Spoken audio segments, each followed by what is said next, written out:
I'm starting my third project of 2024. I really don't think I should be referring to them numbered, like, okay, because that's gonna give me anxiety.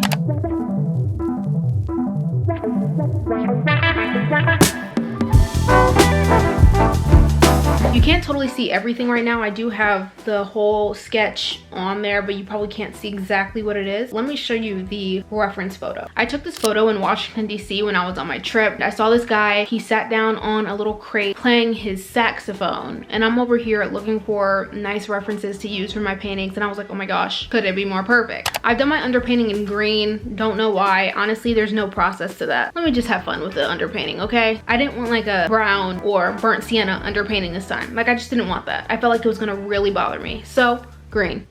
But watch the green bother me way more. Hey, so I was actually having really fun with this painting, and when I got started, I didn't pull out my camera because I was really in the zone. I didn't want to get like distracted by camera angles and stuff like that. So I decided to not pull out my camera and just work on the hoodie, just get started.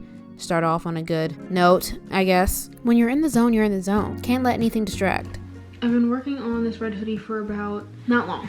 I started last night and it is now like 2 o'clock the next day. I'm excited for this. We all know what procrastination looks like, okay? And that's me. I need to stop messing around with the hoodie because what I'll do is I'll just like keep playing with it and then I'll end up ruining it. The face is the next thing that I'm gonna tackle, which isn't that much space. Like if you look at my boxes, it only takes up a really small space. And honestly, on my reference, there's not many colors in it. Like there's not like that many colors. You have the light and then you have the shadow. Like it's not like light, shadow, a bunch of mid-tones, a bunch of fleshy colors. I mean, unless I'm missing something, but I don't think I am. Here's a palette, a mess. Most of it's from the hoodie. I didn't scrape it off yet because I don't think I'm totally done with the hoodie. I also had to turn my big light on. I don't like having my big light on ever because the big light is annoying. If you know, you know. But I couldn't see. Let me move my camera. I moved you to this side because I feel like you'd see better. You're welcome. Did anybody ever watch that show called Awkward where that girl, the bully of the school, would always like say some type of mean comment and then end it and go, "You're welcome," and then walk away? That's what I felt like right now. So I thought I should explain how I do my portraits. Honestly, really, I'm learning still myself, but I always start off with the dark colors first. I always start off with the shadows and then I add my highlights on top, because could you imagine adding your shadows on top of the highlights? Like, no. Actually, now that I'm saying it out loud, it does not sound that bad, but I just do what works best for me, and that's what works best for me. Today is, what's today? The 16th? February 16th? February 16th, I think. I don't know. Today is February 16th, I'm pretty sure. Alexa, what is today? Good evening, Kirsten. It's Saturday, February 17th. It's the 17th, which is, I've lost all track of time. I don't know what time it is. I don't know what day it is. I don't know what day of the week it is. Well, now I do because Alexa told me. Here he is. If that seemed like an awkward cut, it was. I just saved you from like 3 minutes of me rambling about nonsense. So yeah, it was cut off in a weird spot, but I decided to just get started on this little crate that he was sitting on. I was really intimidated by it, but once I got started, it really just became easy. When you're painting, just look at your reference and don't make it complicated, okay?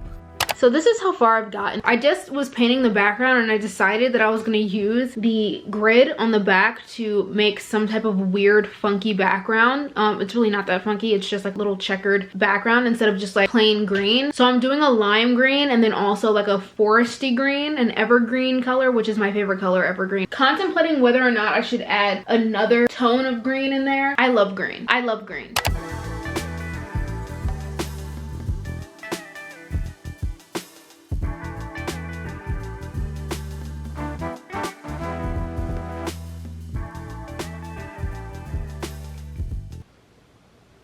I know this video is weird.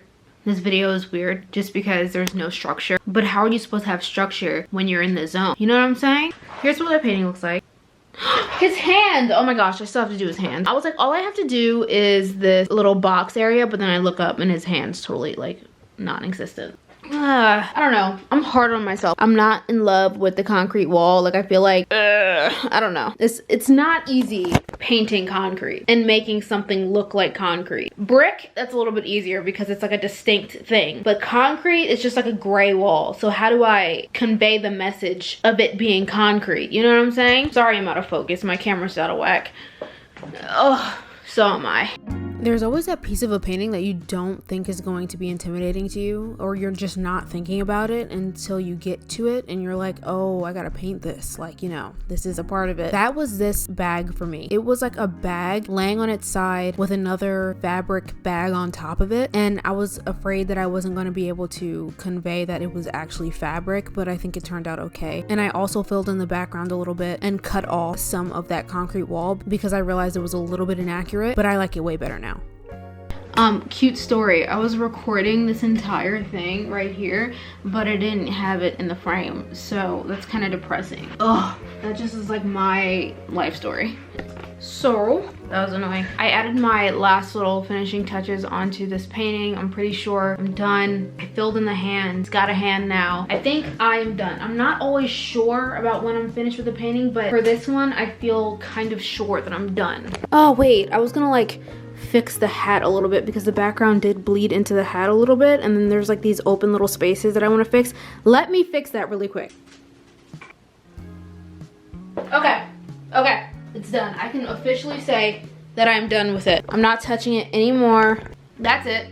That's all. There's the guy with the sax. I'm not quite sure if I know what the name is. It might just be the guy with the sax, but I'm not sure. I think I want something a little different than that, but we'll see. It'll probably end up being that. Thank you for watching this video. If you've made it this far, my name is Kirsten. I'm the artist of this channel, obviously Kirsten Art. I don't know why I'm saying my name at the end, but whatever. If you want to follow me on my other socials are all at Kirsten Arts, like Instagram, TikTok. My website is at kirstenarts.com if you are interested in prints and or some originals. I would love if you signed up on my website for emails so I can like send you emails whenever I have a new item or whenever there's an update, whenever I'm doing something. I don't know. I've had somebody be kind of upset that they missed out on a painting that I had available because it was an original and I only had one available, and then they were like, man, I wish I knew about this. And I was like, I'm sorry. If you sign up for emails, you'll be able to be updated on some items that I have, but that's all on like the homepage of my website, which is linked in the description.